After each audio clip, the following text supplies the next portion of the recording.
I know that I did everything in my power as an individual, as a scientist, as a learned person, to find a logical explanation for what I witnessed and photographed. I have yet to find it.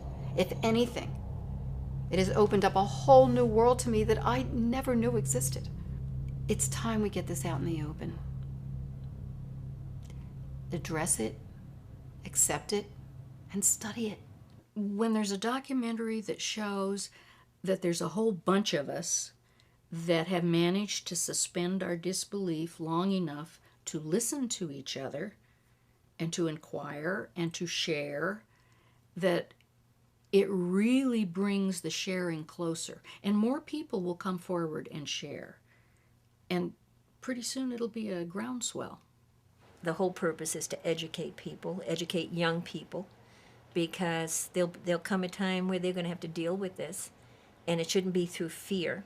I'm excited that children might have the chance to really examine data themselves, to not be convinced by the opinions of people before them, positively or negatively, but to really have data that they can start making their own decision.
It's important that children know more about UFOs so they know more about other living beings. If I saw a spaceship hovering over, I would be ecstatic. It's important for people to keep their hearts open for people from other planets. I wouldn't know what to think. Found out that I was definitely being visited by other intelligent life. I wouldn't believe it. I would probably feel really cool, honored that other life forms were visiting me of all people. That would be proof that there was some other life form. They aren't the same as us, but nobody's the same as anybody. I would freak. I would just freak out. I guess excitement, what's this gonna mean? I wouldn't know how they would want to approach me. I would probably be startled and surprised. Or if they would be friendly. I would work very hard to figure out how to make first contact. Or if we could understand each other right off. I would try to be as non-threatening as possible. I would be a little frightened. And try to find out what's going on.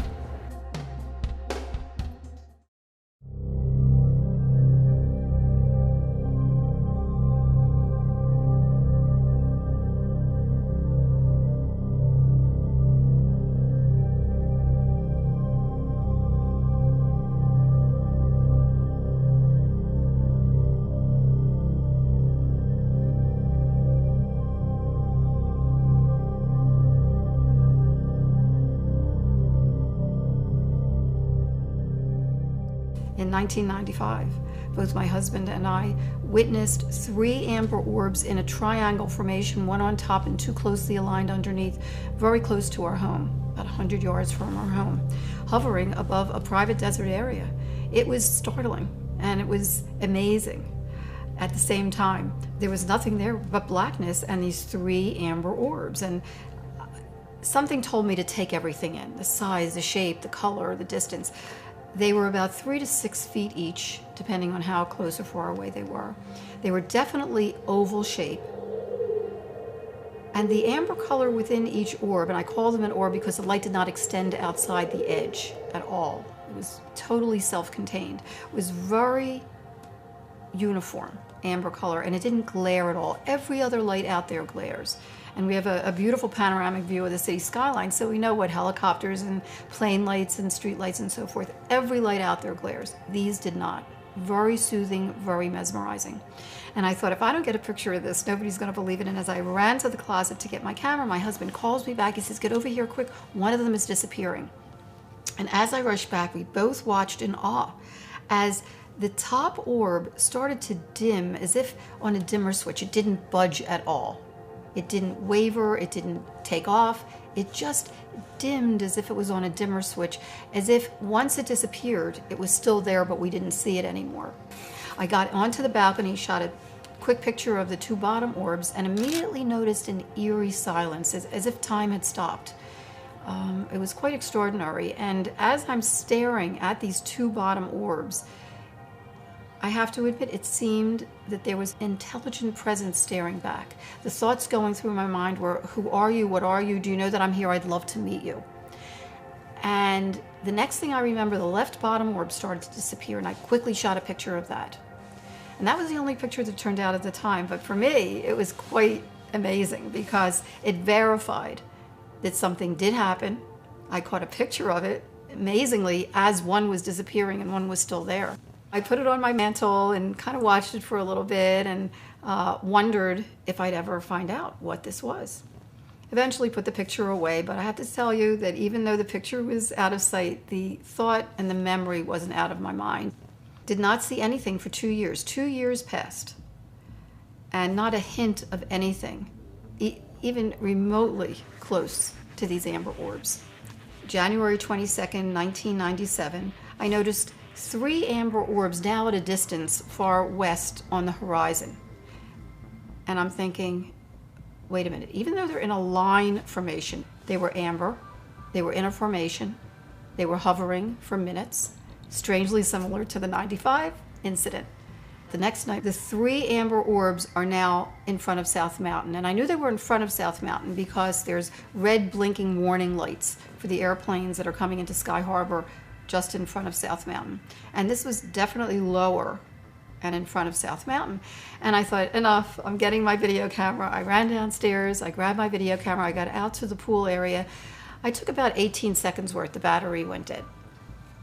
I walk inside, hook up the battery, run outside, they're gone. Now this was about 8 o'clock. About a half hour later, my husband comes up the drive and I gingerly walk outside and I said, honey, remember I told you about the amber orbs far west last night? Well, about a half hour ago, they were right in front of South Mountain. As I'm pointing like this, they reappear in the same spot. And I thought, I have to get a picture of this. And I ran upstairs, I grabbed my 35 millimeter, get out onto the balcony. As I'm ready to shoot the 3 bottom orbs, suddenly 6 amber orbs in a row, totally equidistant from each other, massive span across, pop up above the 3. And I started clicking away. I happened to get 6 pictures in a row. As the 3 bottom orbs were disappearing, I caught this top formation, which, by the way, in retrospect, was in the same location and the same formation as 2 months later on March 13th, 1997, during the mass sighting. And I ran in to call the Arizona Republic because I wanted to get somebody out there to tell me what it was. And I get an operator on the phone and I said, quick, you got to get somebody out there. There's some strange lights in front of South Mountain. Please get somebody out there, take a picture of it, whatever, but tell me what it is. As I finished my sentence, they're gone. By the next morning, I figured there must be a logical explanation, and I called the Arizona City desk again and asked if anybody had called the night before to report strange lights in front of South Mountain. The operator got off, she got right back on, she said, nope, nobody called. Well, I know I called. So I said, well, we did see something that was strange. Who can I call to find out what they might be? And she said, well, Luke Air Force Base sometimes sends out experimental maneuvers and they don't tell the public about them. And I thought, oh, that might be a good lead, and I call Luke Air Force Base. I get a woman lieutenant on the phone and tried to be very professional. I said, my husband and I are both physicians. We live mountainside in Paradise Valley, and we saw some strange lights in front of South Mountain last night. Do you know what they might have been? And from the get-go, she had an attitude, and she said, well, they didn't come into Luke Air Force Base, and they didn't come out from here, so we had nothing to do with them. I said, well, be that as it may, we did see them. We both saw them, and I did get some on video. Somebody has to know what they were. They were really, really strange. She said, well, you mentioned it was in front of South Mountain. Maybe somebody saw something at the airport, which is in front of South Mountain. And I thought, oh, that's a great idea. So now it was a mission. I had to find out what this was. I got the FAA on the phone. I told him the same thing, and he said, actually, there were 3 at 8 o'clock. They looked on radar. They didn't show up on radar. The 3 disappeared. At 8:30, the 6 popped up. The air traffic controllers at Sky Harbor Airport saw it, saw the same lights, but did not see them on radar. And they've seen flares before. In fact, from their vantage point at the tower, they wouldn't be able to see over the angle of the mountains and see over into the Barry Goldwater Range. After he picked up binoculars to look, it was that unusual. They were 6 points of light that seemed to be attached to something, but they couldn't see what it was attached to. Slowly moving in synchrony, as he put it, in tandem behind South Mountain. So I said, well, where were they? And there was silence. And finally he says, beats me.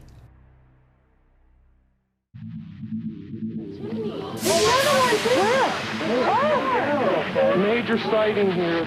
On the 13th of March. Weird happenings in the skies over Phoenix recently. And no one seems to be able to explain what it was. Suddenly 6 amber orbs in a row, totally equidistant from each other. There are another 10,000 Arizonans who saw the Many same investigators thing call it the largest sighting ever. The availability of witnesses was extraordinary. The data speaks for itself. Plus, I have photographs that cannot be explained or denied. Thousands of people saw more than stars in the night sky. The mystery remains unsolved and controversial. Last night, shortly after 8 p.m., hundreds, maybe thousands of Arizonans reported seeing a triangular-shaped object with 3 distinct lights. People say they saw strange lights all over the state. There was nothing there but blackness and these 3 amber orbs. The people who saw the lights will say the lights were orange, they were bright, and they were big, and they were like nothing they've ever seen before. And there's been no official explanation. This didn't look like anything I'd ever seen in my life. Eyewitnesses who saw it say it's like nothing they've ever seen before. On March 13th of 1997, I had left law enforcement and I pursued private investigations work. And I happened to be at 27th Avenue at Van Buren doing some paperwork. I just would look up every now and then, and I was writing my report, and I just looked up and something kind of caught my eye because it seemed just to kind of be floating and just a constant speed, but nothing that I could associate with. I went outside, it must have been around 10-ish, and I'm looking off towards the north, and kind of coming in directly at me are these 3 enormous lights, and they are moving incredibly slow. And this really piqued my curiosity. That evening, the hospice volunteers and I were out on the patio discussing our patients and discussing the work that we were doing with hospice. And we were so engaged in conversation and looking at each other in the eye that all of a sudden, when somebody in our group said, "Oh my gosh, what is that up above?" we all looked up at the same time and saw this amazing, huge, dark, silent object that appeared to just be right over our heads. It was awesome. I mean, we were telling ourselves not to blink. It was very close to the ground. It was just like floating over the housetops. Pilots tell me when they make the left turn to go towards the Salt River to the north that the altitude is less than 3,000 feet. The object I saw and my wife saw went under this plane. Many of the witnesses to the March 13th event described a V formation of 5 lights with 2 lights trailing. In fact, there were a couple of witnesses that described the 2 lights docking and undocking onto the array of 5 lights. Now here we have in Dr. Kitai's photographs a full 2 months before the Phoenix sighting, we have 5 lights in a V formation and 2 trailing lights. So obviously this object was around for a long time before then, just something made it decide that it was going to fly over the entire state on the night of March 13th. We could not see the whole object from front to back, from side to side. It was so big. I would gauge this object to be several football fields. I mean, like a mile, maybe more than a mile, maybe even 2 miles. It was huge. And it just kept going over our heads and going and going and going. And it seemed like we could actually just reach up and touch it. It was so low. I like to use the old peace sign, you know, stretch it out. But it was something like this. And as it passed, all we could really see was the left wing of the craft as it passed in front of us. That was how low it was as it passed. And as it started to pass in front of us, I put my hand up to where the nose of the craft was, and I took my other arm out to where the end of the wing was, and it was well over 30 inches. And I said to my wife at the time, I said, that's a mile long. It was quite obvious to me this was not a conventional aircraft. Right over our house, the stealth bomber flew as it was approaching the ballpark for the last game of the World Series in November of 2001. And that made noise, and it was large, but it was not what I was seeing flying over us in 1997. What struck me was the sheer size of these lights. It was an orangish amber light, and it was so rich and lustrous, it's almost as if the objects seemed to be made, comprised of the light itself, which is strange. But imagine, if you could, that light would have material property, the physical property. It was almost as if the orb was crafted out of light. They are absolutely perfect in every aspect of every geometrical aspect that could be observed. They were perfectly, uniformly round. They were perfectly, uniformly equidistant. Video doesn't do it justice. In real life, they're huge. They're amber. There's no flaring. They're like a ball. On the video, they flicker, they're white, they're much smaller. But nonetheless, the formations themselves are compelling. When it got directly over my head, and I mean, I'm talking dead center here, I was right underneath this thing. And I look up.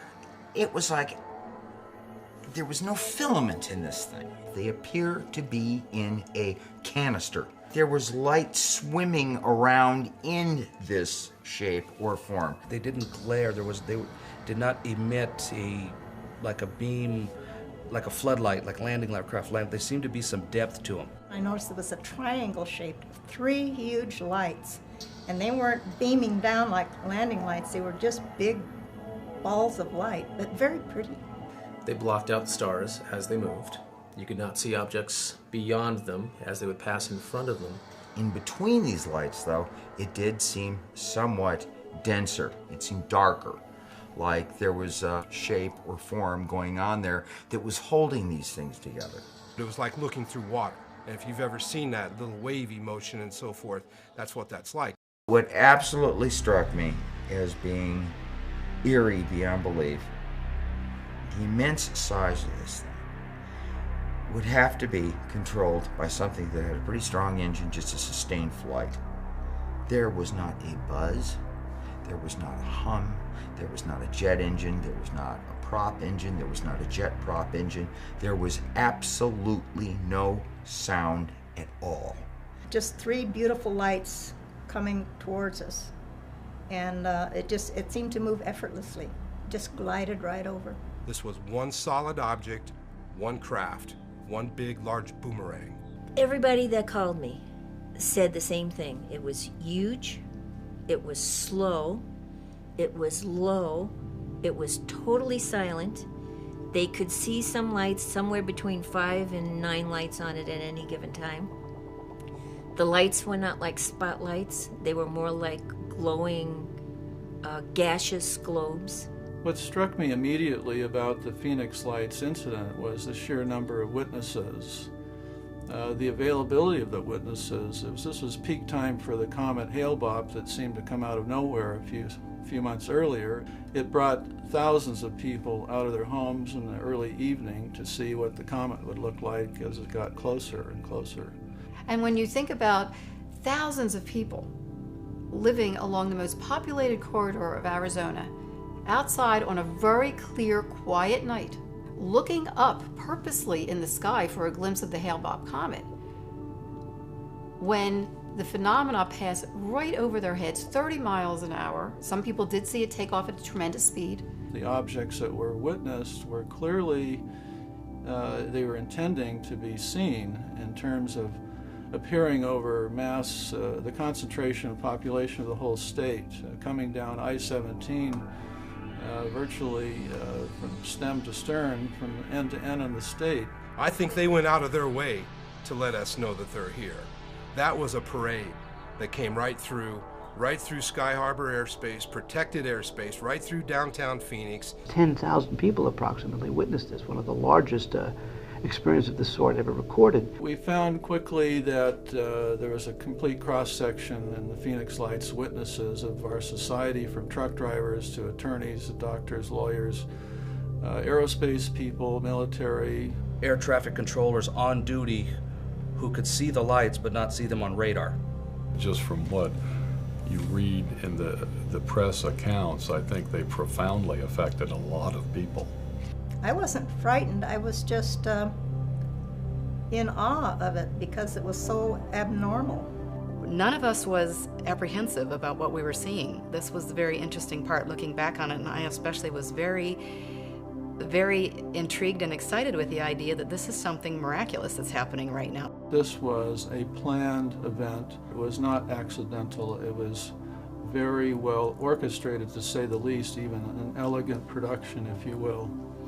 After I heard all of this over the next couple of months, I thought something really strange has happened, and I want to know what it is. It was Jim Delatosa that suggested to a producer that was interviewing us for the Phoenix Lights that if they wanted to try to get a public official to make a statement, they should just go down to City Hall and see if they could corner someone. Well, they happened to catch Frances Barwood when she was on her way into a city council meeting.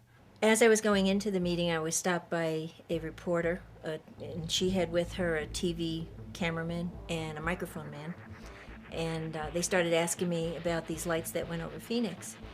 And I thought something had just happened, and I said, when did this happen? And she said, well, it was actually March 13th. And she said, we asked the city what it was, if they could find out, and the answer from the mayor's office was, we don't have UFOs over Phoenix. And I thought that was a pretty strange thing, being that nobody had said it was a UFO. They just wanted to find out what it was. So I went into the meeting, and came my turn, and I said there were these reporters, the reporter outside, and had asked some questions about these lights that went over Phoenix last March 13th, and could we find out what it was?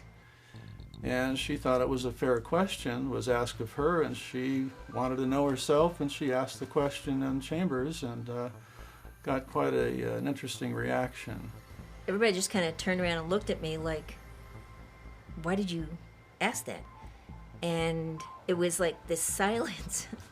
and I felt kind of uneasy, and then one of the other council members made some kind of a joke, and they went on.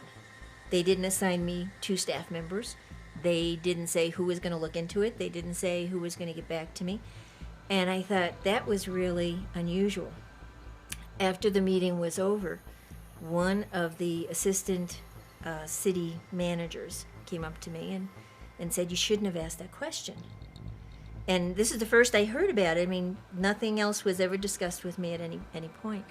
And I said, why? And he said, well, because it's something that they don't want to deal with. And I said, what do you mean? He said, well, you know, the mayor's office didn't want to have to make any kind of a statement. They already issued a statement, and it just didn't want to have to go into it. And I thought this was, you know, so unusual. Something flies over our airspace, flies over our airport's airspace, is seen by pilots and flight crew and tower crew and everything, and they are afraid for me to bring up this question. you know, when this all started, the reason that I asked the question about this incident that happened on March 13th, 1997, which has come to be known as the Phoenix Lights, was because I thought, you know, this is a public safety issue, and we need to know whatever it was in case it comes back, in case, you know, it happens again, or in case there's a danger to the people or buildings or whatever, because we have antennas that are high. And I couldn't understand the negative reaction that I got for asking this, when I thought that was, to me, a perfectly innocent question. Well, as she was pilloried in the press and made fun of, the positive effect, however, was that hundreds of people came out of the woodwork and made phone calls to her office and her home. My answer machine at work totally filled up. Since they couldn't get any more calls into my office, they started calling other council members' office, leaving messages for me. They called the mayor's office, leaving messages for me. We estimate we got several thousand phone calls. We decided to call back every single one of them. Over the next couple of months, I personally talked to over 700 people. Everybody but one, everybody but one told the exact same story. And the one was the one that they publicized, which was a kid who said he saw it and they were airplanes. Well, you know, when you have like 700 to 1 saying this was not airplanes, I had active military, retired military, police officers, firemen, Little League coaches that were out that night with the whole Little League saw it, the parents saw it, people jogging, people shopping. That was really an important single event in opening up the case for us, was Frances Barwood. And I give her a lot of credit for her courage, especially holding forth and holding up through all the criticism that she got. I believe she was very courageous, and it's going to take more people like her and like Dr. Len, the author of The Phoenix Lights, coming out and lending credibility and lending their name to a phenomenon that I believe is very real and needs to be studied. Wrote a letter to Senator McCain. Senator McCain sent his letter to the National Archives. In his letter, he didn't say I was a councilwoman. He said he had a citizen who wanted to know what happened on March 13th, 1997.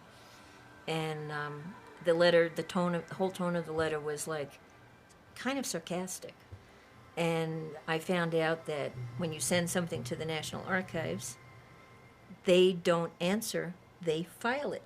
The ultimate, shall we say, insult was the governor of the state of Arizona, Fife Symington, finally calling a news conference saying that he has finally got the answer to the Phoenix Lights, and he introduces some staff member dressed up as a space alien. Give me a break. If we continue to treat this particular issue that way, we are doing a disservice to our children, generations and generations down the road. Right after his press conference, I started getting so many phone calls. People saying, I can't believe what he did, and, you know, this is serious. And it was very upsetting to a lot of people. And people got very angry because here is the top elected official of the state making fun of what I estimate to be close to probably 10,000 people saw this. Pay attention to what went on here. Pay attention in particular to the witnesses, the citizens, because the government's not going to provide the answers. Don't lean on the government. Don't point the finger. Don't go to court. Don't waste your time, because they're just doing what they're supposed to be doing. They're trying to preserve the national security. That's their job. It's important that they maintain secrets for our defense, because there's a lot of strife in the world still, a lot of crazy people. We're, of course, in the age of terrorism. So let's not point the fingers at the government.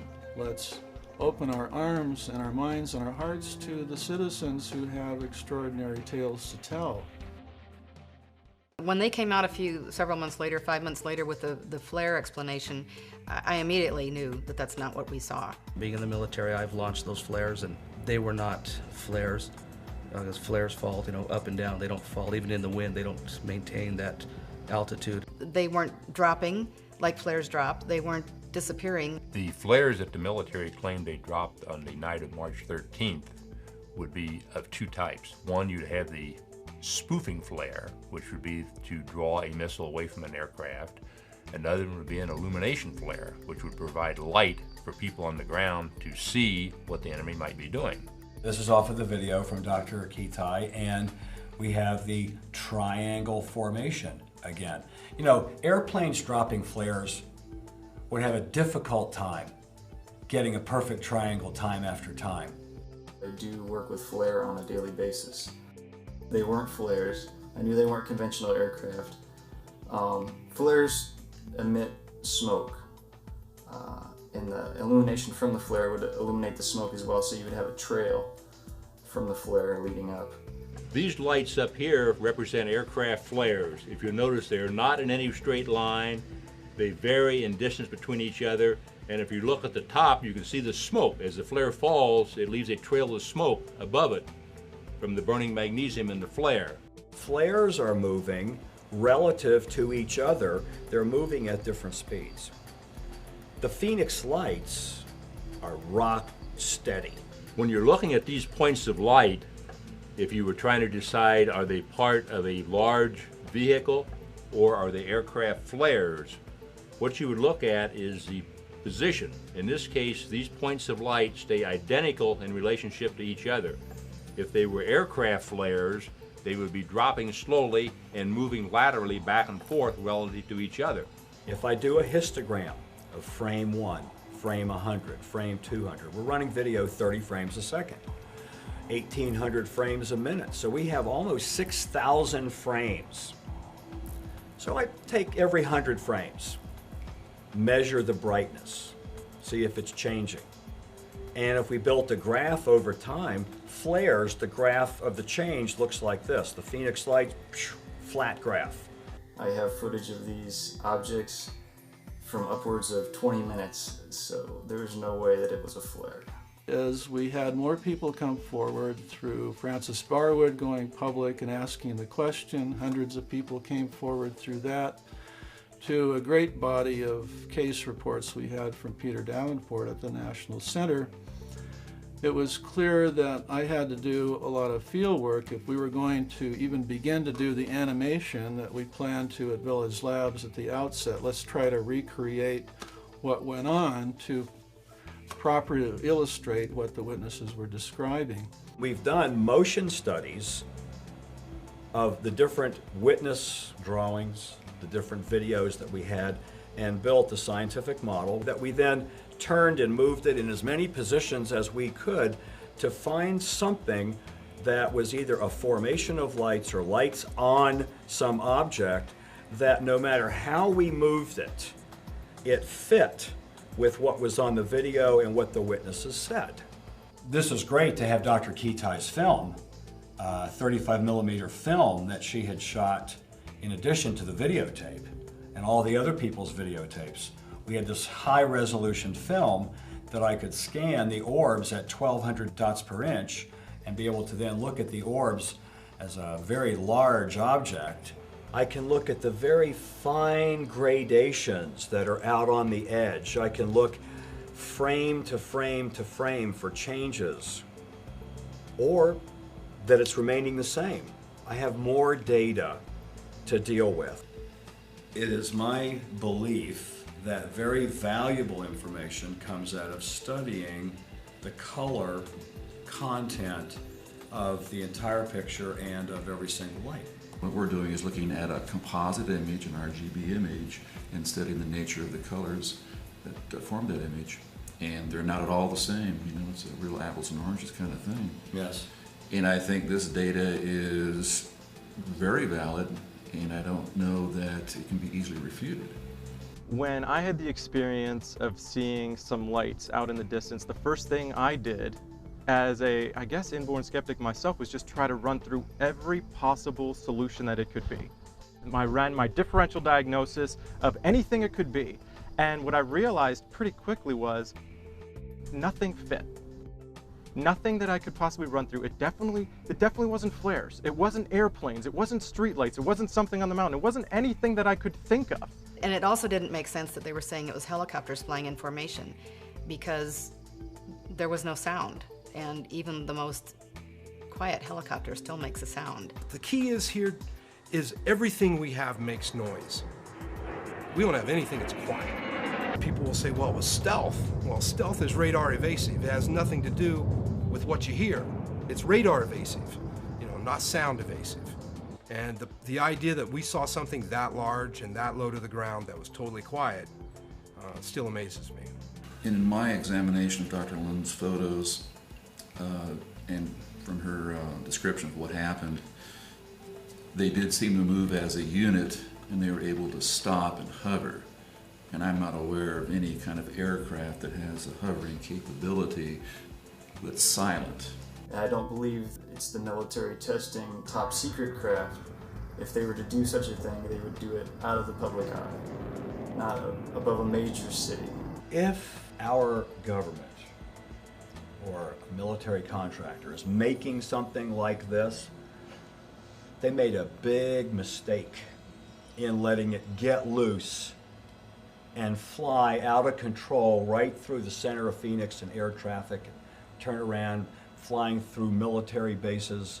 If this is some sort of secret aircraft by one or more military organizations, they shouldn't be going around having it displayed in Phoenix and having it displayed in Mexico and having it displayed in other parts of the world and then making believe that it's not present.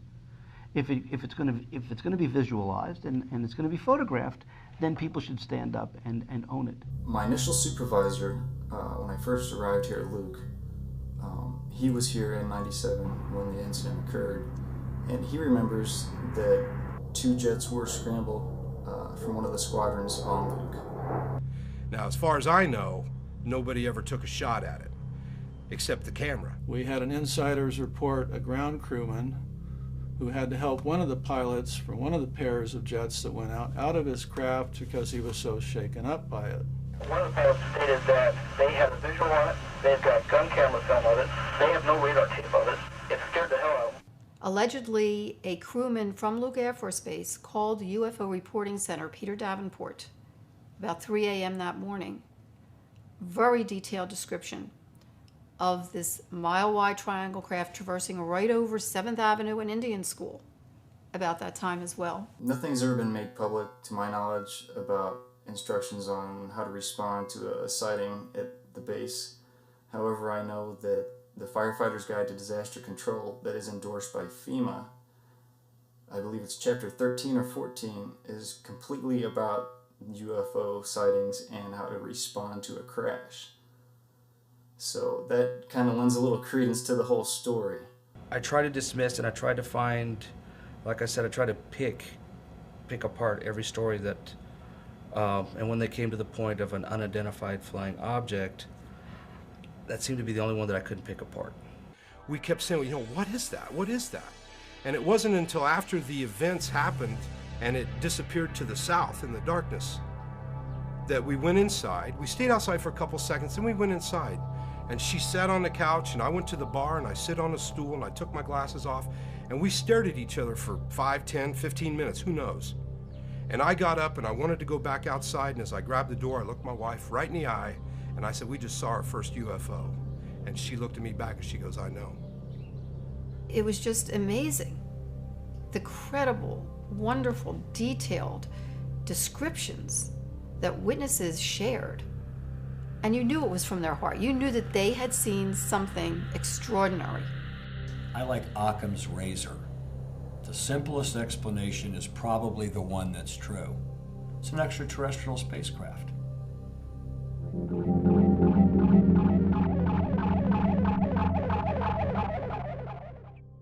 I'm learning that this is happening worldwide. What's going on here? What is this? There's amber orbs here in Belgium, amber orbs in formation in the Soviet Union, triangle formation in Illinois. There's a triangle formation in New Jersey. Many other countries, at least 20 other countries. Russia has been studying these phenomena for over 20 years, they admit, and their bottom line is that they feel they are unearthly. China has an elite group of scientists studying these phenomena. Japan built a museum. The government funded a museum so that they could promote universal peace. What a beautiful message. And just recently, Mexico, the Mexican Air Force has now come forward to say that they've had the sightings of these orbs around their aircraft, which, when you look at my pictures, are identical information and characteristics. When you test the Mexico orbs, blow them up big and look at them, they look just like the Phoenix Lights. Dr. Richard Haynes, a very noted PhD psychologist, has been studying pilot reactions to these orbs. In fact, he's also studied what they called Foo Fighters in World War II. The identical phenomena, these rigid orbs in formation, just like what my husband and I saw outside our window, our bedroom window in 1995. They've been around a long, long time. Throughout recorded history, humans have been fascinated with the nature of light beings, of anomalous lights in the sky, which we sometimes interpret as angels, or we sometimes interpret as light beings, or we sometimes interpret as ETs, or we interpret as literally the shining God herself or himself. Maybe these things have been occurring all of the time and we just haven't been paying attention to them. Or we've been told, like in The Wizard of Oz, pay no attention to the man behind the curtain. There's way too much information, biblically as well as just religious writing, that talks about visitations, angelic presences, being taken up in a ball of light, Ezekiel's wheel. You could just go on, Bible story after Bible story talking about what was happening. Now, if we just start discounting witnesses and witness testimony, then we get in an awful murky place where we'd be tossing out probably 90% of the Bible. There are tons and tons of paintings and pictures from Europe from the 16 and 1700s depicting things flying through the skies.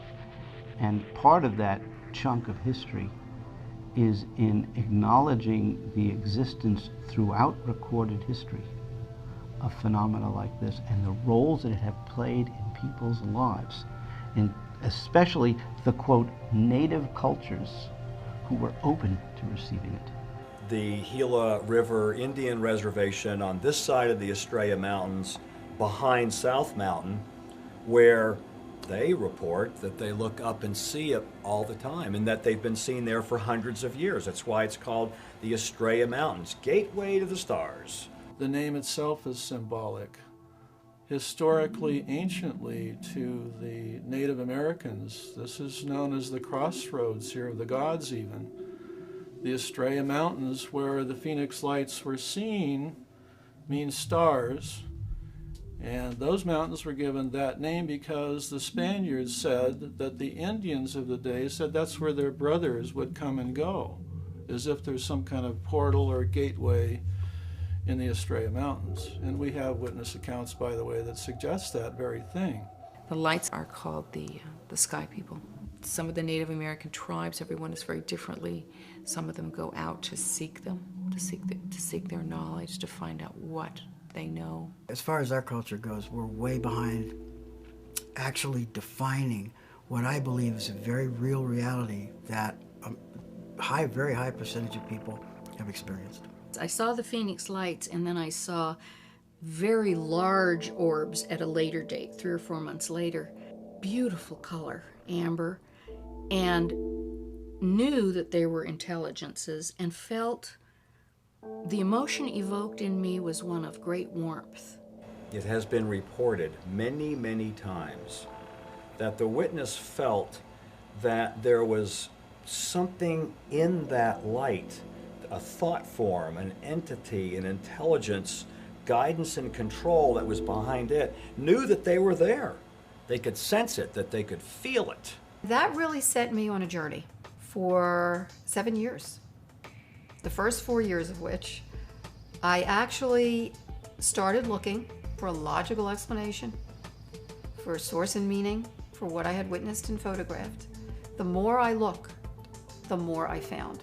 Such credible data from scientists, astrophysicists, nuclear physicists, astronomers, optical physicists, and on, that had been studying these phenomena for 20, 30 years. I had no idea. I've been involved in hundreds of UFO cases in in-depth investigation. Thousands of pictures that I've looked at, about 1,000 that I've really examined in detail. And when you look at the totality of the evidence, what is unique about Dr. Kitai's data, it is the most consistent, systematic, replicated set of information over a prolonged period of time that's been independently observed at various times by multiple individuals. This is the only case that I know of where this much data exists over this amount of time, prior to and after a significant event. This is one of my favorite photographs taken by Dr. Kitai.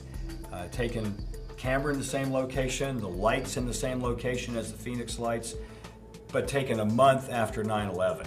The film was what convinced me that the characteristics were not those of these halogen lights and airplane lights and all the other kind of lights that I could get a measurement on and look, make the graph of the different kinds of flares and separate out the color and the brightness.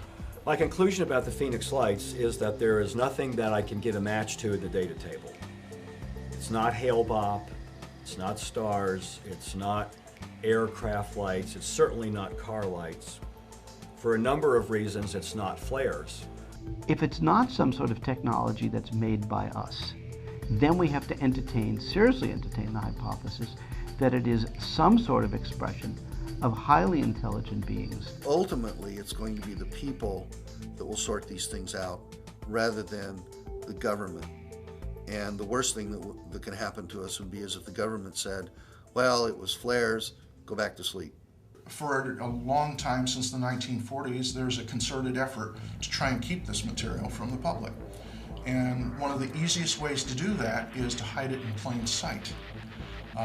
Make it so that credible experiences that come out, credible reports, sightings are surrounded with ridicule, surrounded with the debunkers who try and give prosaic explanations for something which just defies explanation. There is a small percentage things that cannot be explained.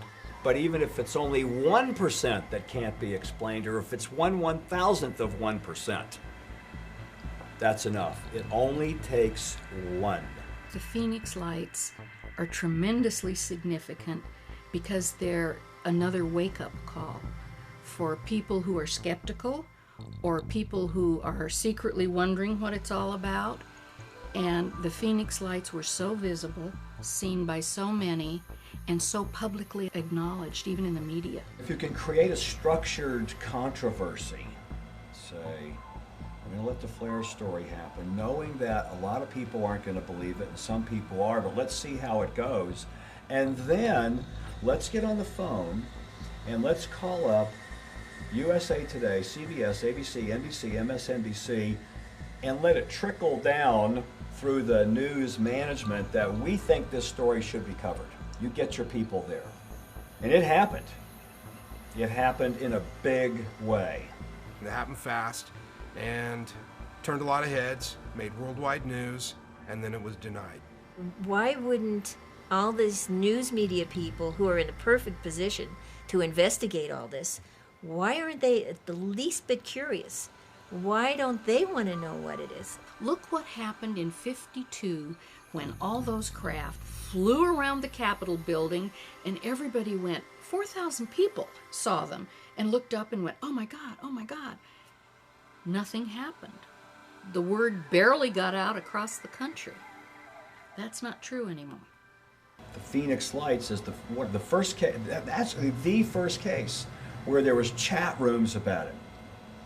Microsoft Network Forums had a weekly chat room about the Phoenix Lights. It was the Phoenix Lights website I had gone to, and the first thing I thought was just like the color and the shape of the lights. It was just like this is what I saw. That's the way that everything will go in the next wave for investigating UFO cases and talking about it. It's going to be the internet as the tool. So as sightings like the Phoenix Lights have happened elsewhere in the world, people can go, hey, it's just like we saw in Phoenix. So many witnesses, thousands and millions of witnesses all over the planet are telling the media all over the planet basically the same story. Phoenix Lights had global impact because of the international news that happened about it, not dismissing it. Not only was it a very significant mass sighting, many investigators call it the largest sighting ever, lasting the longest amount of time, seen by the largest number of people. Grand scale.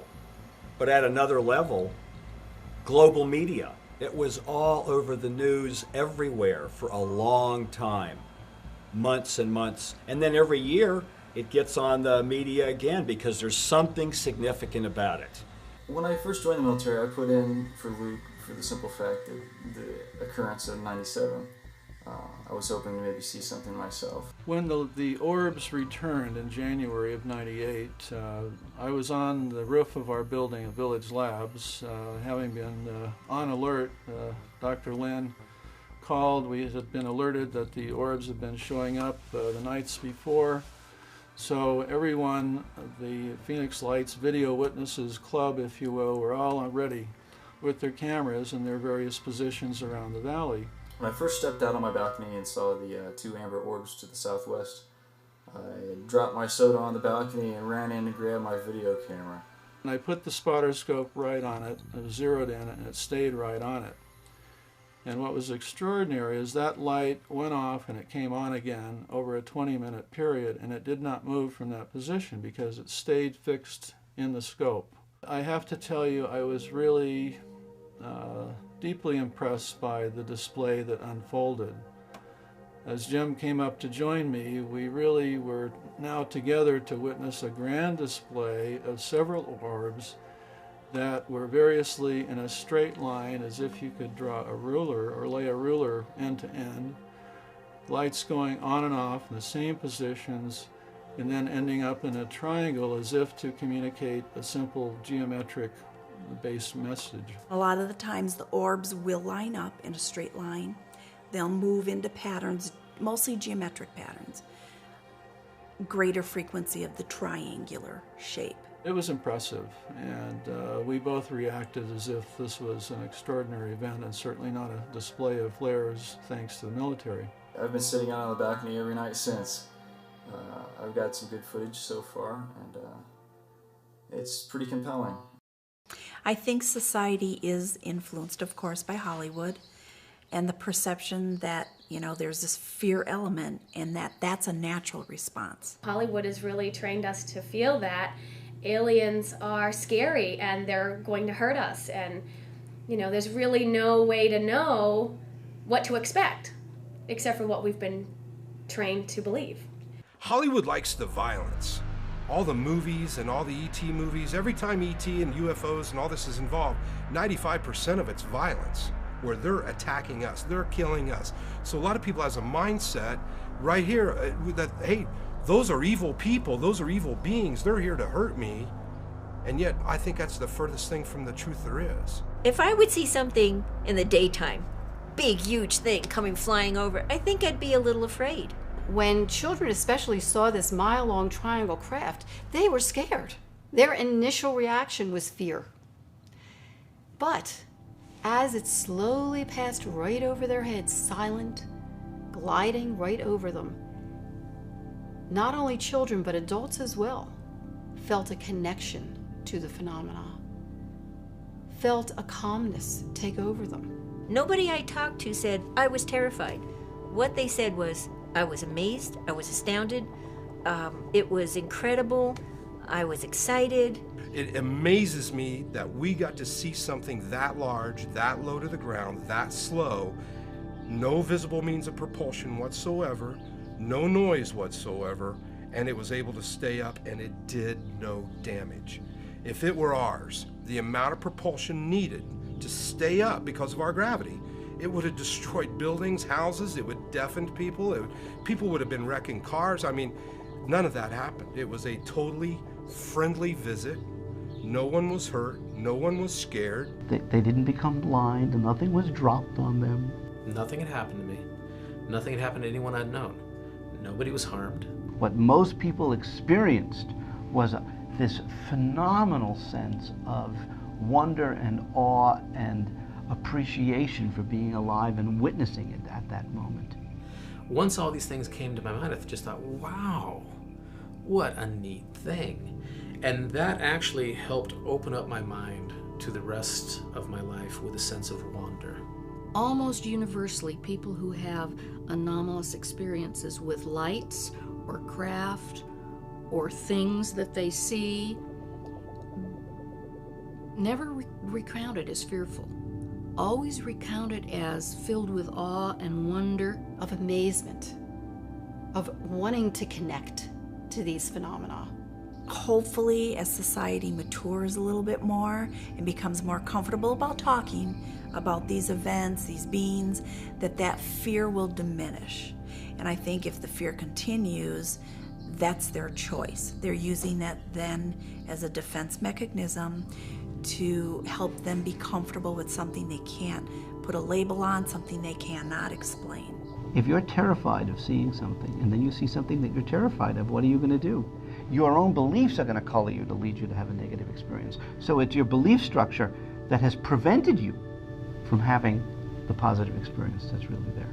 When people recount an experience, it tells you more about them than it actually does about the experience.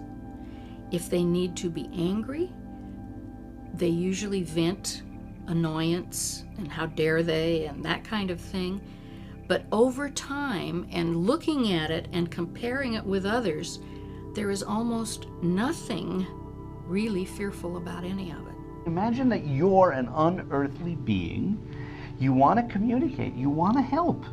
But if you appear, you show up in a seminar room, or you show up at the foot of somebody's bed, or you come down in lights, what's going to happen? You're going to frighten people. So how do you, if you could put yourself in their shoes, if there is a their shoes, how do you go about helping without frightening? It is important that people, at the very least, have an open mind. It is important that they are also very prepared and to deal with whatever happens. One of the problems that a government or a church or anyone has in explaining the extraterrestrial situation is that it requires non-physical definitions in order to explain it. Both contemporary mathematics and contemporary physics acknowledges the fact that there are more than 4 dimensions. It's the most integrative of contemporary theories in physics, called string theory. It requires the notion of having 10 or 11 dimensions. And we typically can have a difficult time measuring things in 3 dimensions, let alone 4 dimensions, adding time. So just adding one more dimension makes all kinds of possibilities. Time travel, interdimensional doorways and gateways and things, that the rules would hold true interdimensionally for folks everywhere. Saints, angels, avatars, ghosts, intergalactic travelers all follow the same rules of interdimensional place hopping. We coexist. I don't think it's a planet far, far, far away. You know, I don't think that at all. I think we coexist. This is dimensional. We share the same space. We just don't know it. It wasn't until the quantum physicists started saying, hey, there's lots of realities out there, that we got any kind of backing and credibility at all. My remembrance, as I think back in the 60s when there was a lot of interest in this topic, is that there were so many reports that it was possible to debunk as frauds and people that were just completely unreliable. There also were a set that were never explained. God forbid that you'd go to an astronomer or to an engineer who's going to say, I'm not even going to bother because we all know for a fact there's no such thing. These people either made a mistake or they're lying. We went through that whole phase, and that kind of drove the topic off the table in terms of the research community. Just because we may not have the technology yet to definitively define what these things are, it doesn't mean they're not real. We may just be looking on the AM dial for an FM frequency. As a scientist, I think anything that's not understood should be investigated. You know, that's just what science is all about. To follow the data and let the data speak. And if the data takes us in areas where it needs and requires us that we change our mind about what we have been taught, what we believe, then that's what we need to do. We used to think the earth was flat. We now accept that it's round. We used to think that the sun revolved around the earth. Now we know it's the opposite way, and we've accepted that fact. We used to think that objects were really solid. Now quantum physics tells us it's mostly, quote, empty space. It's organized energy. We can even accept that too. We have to get a different perspective on what's going on around us, and as a culture stop denying that people see, hear, and experience things that, granted, are out of the ordinary. There's going to be a time where they're not going to be able to hide it anymore. There's too much technology today. Too many people have video cameras and digital cameras and the internet to relay it all on. It's only a matter of time. There's healing here. I'm a physician, and I come to this whole forum not only now with knowledge that I've seen something personally, not only knowledge that I've sought out and found, credible knowledge, but also knowing there are many people that need to be healed, that need to know that they're not crazy, that it's not a mirage. I'm very relieved to be able to talk about it with someone who understands. You know, maybe I can get some answers. I'm credible, and I saw what I saw. And I'm not afraid to talk about it or to share it. I think it should be shared. One of the worst things people can do is keep it bottled up inside you. I think one of the best things you can do is to open up. There's nothing wrong with that. And you'll find out you feel pretty good about it. It has all the earmarks of a kind of an epiphany, the kind of thing that occurs like once or twice in life that absolutely changes you forever, and then, like a good scientist, you want to say, why did this happen? Or what does this really mean? I want to know the truth. I want to be there. I want to see it. I want to touch it. I want to ask questions. I would like to have some of the alternative explanations for things that occur to be explored further, so that our kids can actually have some hard data, some hard scientific empirical evidence that what's happening to them has a base in reality and is real, and that they're not crazy. What's very exciting at this time is that so many very distinguished and credible and educated scientists, researchers, physicians, doctors are coming forward. There's no question that there is a phenomenon, and for anyone to be still questioning whether there is a phenomena is deluding themselves. Read about it. There's certainly enough information out there if one wants to and chooses to. It is a choice. I would only tell the friends that that are trusted by me, and probably other people would make fun of me because unless they see it with their own eyes, some humans just don't believe things. Many people are not willing to look at something they've had no experience with. But the moment it touches them, they see something, their wife or spouse sees something, they at least start thinking about it. We're not the only ones here. In this big universe, there are a lot of other people. We just haven't met them yet. What astrophysics strongly implies is the probability that there is life other than us in the universe is highly, highly probable.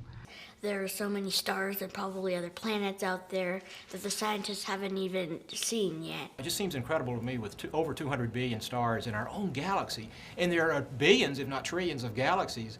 How could we be alone?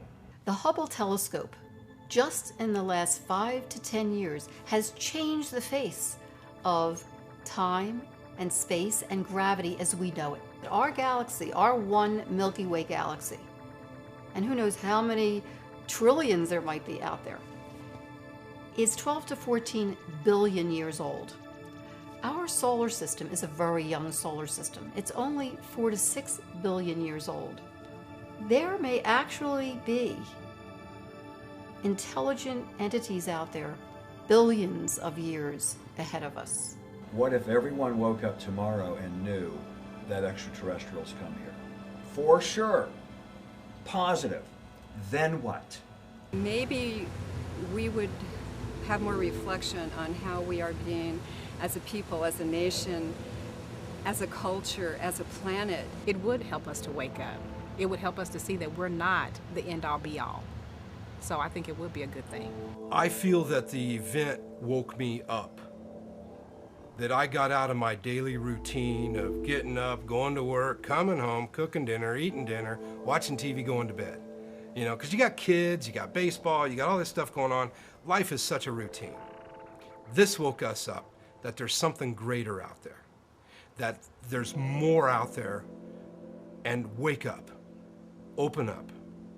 Open up your heart, open up your mind, because it's real.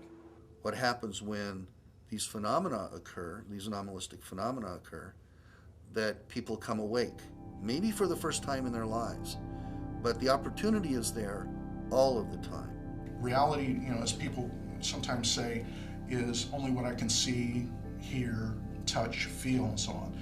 But the things that we call paranormal are actually part of the same reality. We're just not tuned into it yet. Whether you believe in it or not, there's the potential that we can learn so much from what could be out there. We're an adolescent species at this point. Our consciousness is changing, our body's changing, our knowledge is changing. Wouldn't that be great if it did change? And that we all had an aha moment when we go, we're not alone in this universe, and we're not these little nations warring and feuding with each other and doing power trips with each other, that there's other planets and other universes and other intelligent beings who are looking down on us and going, oh my God, what are these people doing? I believe they are trying to communicate. We just haven't figured out how they're trying to communicate with us. We do have powers, and we need to learn to tap into those powers so that we can communicate with them, so that we can understand them, so that we can be a part of their reality and simultaneously allow them to be a part of our reality. Listening is very important, and we can even calm ourselves and quiet ourselves to not only listen to each other on this planet, but to listen to what the messages are that are coming from off-planet. Until we do that, until we allow them into our reality, there is no communication. They can talk to us all they want to, but until we let them into who we are as a body, mind, and spirit, we just have a one-way communication. It's time for the communication and the education to go galactic. If there's one race of extraterrestrials visiting here, if there's just one, there's a lot of them. You think there would be only one race of extraterrestrials in the entire universe and us, and that's it? You have to accept sooner or later the fact that we're not alone. And once you accept that fact, then you're going to have to accept also the fact that there's many, many, many alien races out there, not just one. There could be hundreds. There could be thousands. Each with their own lifestyle, their own purposes, for their destiny and their own reasons for why they come to Earth and visit us. Is this possible that these lights are being very carefully and gently present as a potential guidance and warning system for us to wake up to what we're doing to our planet and ourselves before it's too late? I think they would be kind of concerned about what we're doing to our planet because we're polluting it, we're trashing it, and we're doing all other things to it, like doing wars so the land gets all messed up too. We should probably explore more about space and focus our technologies in other ways besides war. They come from all over the universe to come and check out this planet of these advanced beings that have free will, tremendous spiritual potential, intellectual capacity, evolving DNA happening at rapid levels, and they're rushing headlong to destruction.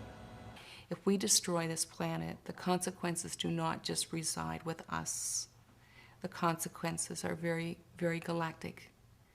So they're very concerned that humanity does evolve. Those that are really awake to it and realize that we are not alone also realize that we are spiritual beings with so much positive potential to do good and to help make this world a better world. I think we're spiritual beings riding around in a physical body, and for a long time we've had to pay a lot of attention to just getting through the physical, and I think the spiritual has suffered, but we are in a spiritual renaissance right now, and I think the Phoenix Lights are part of that. There are very few things that are bigger and more important to every human being on the planet than the topic of this documentary, of the implications of what the Phoenix Lights represents. It was clearly no accident that this demonstration and parade, this extraordinary single category, single class event of the Phoenix Lights occurred. Multiple purposes, multiple dimensions, multiple impact potential, and I think we're only beginning to see the tip of the iceberg of the effect of what took place back in March 13th of 1997 here. Years later, it still gives me goosebumps. So I'm into it. I can't help it. It's a part of my life. It's a good part of my life. It's a good thing. The anomalous experience, whether it's seeing the Phoenix Lights, believing you've been contacted, having conversations with other dimensions, it doesn't really much matter. What matters is what you make of it and what you do with it. We're all here together for a reason, and we're all here together for a purpose. And what could the highest, greatest purpose of our being here be? And that would be to love one another, to be kind to one another, to be compassionate, to share our joy with each other, and to listen to each other. If we had the opportunity to listen to this information and therefore help our children and help the world grow before it's too late, and we didn't take the opportunity, it will come back to us. I think we are in a pinnacle point of our civilization, and I think it makes a difference which direction we go next. Hopefully we'll have contact one day if enough people are really open and realize that there is nothing to fear. I look forward to that.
If a strange being came to my door, would I be scared? Would I be frightened? Would I welcome it? I don't know. It depends on how ugly it is. If they would come to my door, I would say, well, come on in, let's talk. Let me find out more about you. That would be great. Oh my, such fun.